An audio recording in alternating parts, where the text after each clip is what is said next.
తెలుగు రాష్ట్రాల్లో నామినేషన్ల ఉపసంహరణ గడువు ముగిసింది. ఏపీలో పార్లమెంటు స్థానాలకు 503, అసెంబ్లీ స్థానాలకు 2705 నామినేషన్లకు ఆమోదం తెలిపారు. 6 స్థానాల్లో కూటమి రెబెల్ అభ్యర్థుల నామినేషన్లు వేయగా ఉపసంహరించుకునేందుకు ఎవరూ ఆసక్తి చూపలేదు.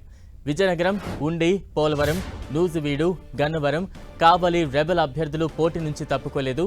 తెలంగాణలోనూ నామినేషన్ల ఉపసంహరణ గడువు ముగిసింది. నామినేషన్ల పరిశీలన తర్వాత 1060 సెట్ల నామినేషన్లు ఆమోదించారు. అభ్యర్థులు భారీగా నామినేషన్లను ఉపసంహరించుకున్నారు. నామినేషన్ల పరిశీలన తర్వాత 625 మంది అభ్యర్థులు నామినేషన్లకు ఆమోదం తెలిపింది ఈసీ.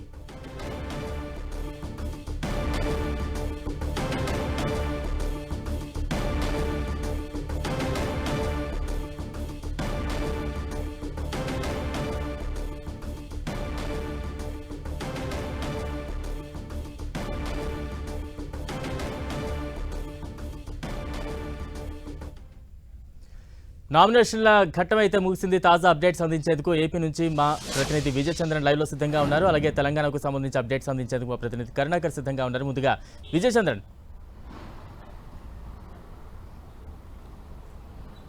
ఆంధ్రప్రదేశ్లో 3 గంటలకు నామినేషన్ల ఉపసంహరణ గడువు ముగిసింది. ఏ విధంగా అయితే కనుక నామినేషన్లు అధిక సంఖ్యలో నమోదయ్యాయో అదే స్థాయిలో నామినేషన్ల ఉపసంహరణ కూడా దాదాపుగా జరిగిందని చెప్పి మనకు సమాచారం అందుతూ ఉంది. ఆంధ్రప్రదేశ్లో చూస్తే కనుక 25 పార్లమెంటు స్థానాలకు గాను 503 నామినేషన్లు దాఖలయ్యాయి. అలాగే 175 అసెంబ్లీ స్థానాలకు గాను 2705 నామినేషన్లు దాఖలు కావడం జరిగింది. దానికి సంబంధించినటువంటి నామినేషన్ ఉపసంహరణ కూడా పెద్ద ఎత్తుగానే జరిగినట్టుగా మనకు సమాచారం అందుతూ ఉంది. అత్యధికంగా నామినేషన్లు పరిశీలిస్తే కనుక నంద్యాల పార్లమెంటుకు 36 నామినేషన్లు దాఖలు కాగా అత్యల్పంగా రాజమండ్రి పార్లమెంటుకు 12 నామినేషన్లు దాఖలయ్యాయి.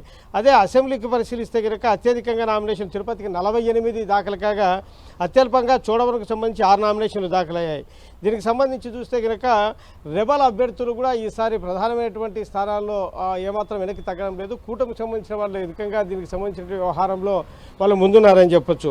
నామినేషన్ల ఉపసంహరణకు విజయనగరము, ఉండి, పోలవరము, నూజివీడు, గన్నవరము, కావలిలో రెబల్ అభ్యర్థులు రంగంలోకి దిగారు. వీరు నామినేషన్లు ఉపసంహరించకపోవడంతో ఇక్కడ పోటీ మటుకు ఆసక్తిదాయకంగా మారిందని చెప్పొచ్చు. నామినేషన్ల ఉపసంహరణకు సంబంధించి చూస్తే ఎక్కువ మంది ఎవరికి బీఫామ్ ఇస్తారో తెలియని నేపథ్యంలో చాలామంది అంటే కనుక వైసీపీ కాకుండా టీడీపీ అయితేనేమి, కాంగ్రెస్ పార్టీ అయితేనేమి ఇట్లాంటి కొన్ని ప్రధానమైన పార్టీలలో వాళ్ళు ముందుగా నామినేషన్లు దాఖలు చేయడం జరిగింది. తర్వాత బీఫామ్ ఇవ్వని నేపథ్యంలో వాళ్ళ నామినేషన్లు వాళ్ళు కొంతమంది ఇండిపెండెంట్లుగా వేయడం జరిగింది. వాళ్ళు నామినేషన్లు ఉపసంహరించుకుంటూ ఉన్నారు.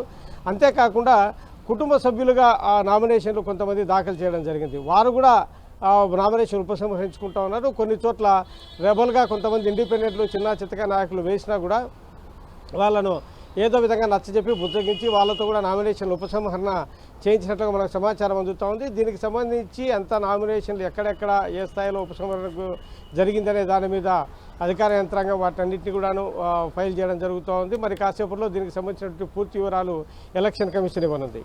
Right, thank you Vijay Chandran. ఇక తెలంగాణలో నామినేషన్ల ఉపసంహరణ గడువు కూడా ముగిసింది. తాజా అప్డేట్స్ అందించేందుకు మా ప్రతినిధి కరుణాకర్ సిద్ధంగా ఉన్నారు. కరుణాకర్.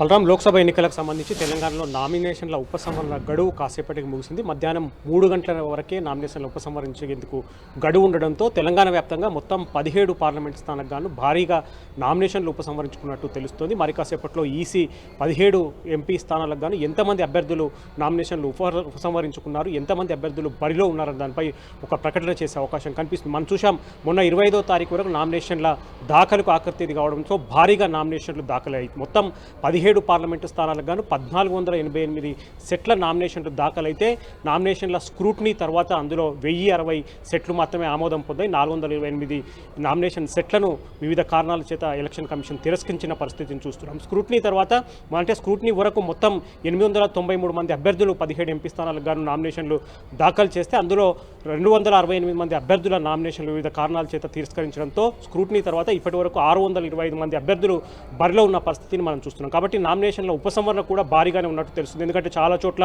డమ్మీ అభ్యర్థుల చేత నామినేషన్ దాఖలు చేయించారు కాబట్టి మధ్యాహ్నం 3 గంటల వరకు నామినేషన్ల ఉపసంహరణ నేపథ్యంలో భారీగానే నామినేషన్లు ఉపసంహరించుకున్నట్లు తెలుస్తుంది. కాబట్టి మరి కాసేపట్లో 17 పార్లమెంటు స్థానాలకు గాను ఎంతమంది అభ్యర్థులు నామినేషన్లు ఉపసంహరించుకున్నారు, ఏ పార్లమెంటు స్థానాల్లో ఎంతమంది అభ్యర్థులు ఇంకా బరిలో ఉన్నారు, పోటీ చేయబోతున్నారు దానిపై ఈసీ ప్రకటన వెలువడే అవకాశం కనిపిస్తుంది. అత్యధికంగా చూసినట్లయితే కూడా మనం మెదక్లో 53 మంది అభ్యర్థులు ఇప్పటివరకు బరిలో ఉన్న పరిస్థితి, ఆ తర్వాత భువనగిరిలో 51 మంది అత్యధికంగా బరిలో ఉన్న పరిస్థితి, అత్యల్పంగా ఆదిలాబాద్లో 8 మంది అభ్యర్థులు బరిలో ఉన్నారు. కాబట్టి నామినేషన్ల ఉపసంహరణ తర్వాత మధ్యాహ్నం 3 గంటల వరకు భారీగా అభ్యర్థులు నామినేషన్లు ఉపసంహరించుకున్న నేపథ్యంలో ఎంతమంది అభ్యర్థులు ఫైనల్గా బరిలో ఉన్నారు, ఏ నియోజకవర్గాల్లో ఎంతమంది అభ్యర్థులు పోటీ చేస్తున్నారు, ప్రముఖులు ఎవరెవరు పోటీలో ఉన్నారు, ఇటువంటి అంశాలన్నిటిపైన సమగ్రంగా కాసేపట్లో ఎన్నికల సంఘం ఒక ప్రకటన ఇచ్చే పరిస్థితిని మనం చూస్తున్నాం. బలరాం. రైట్.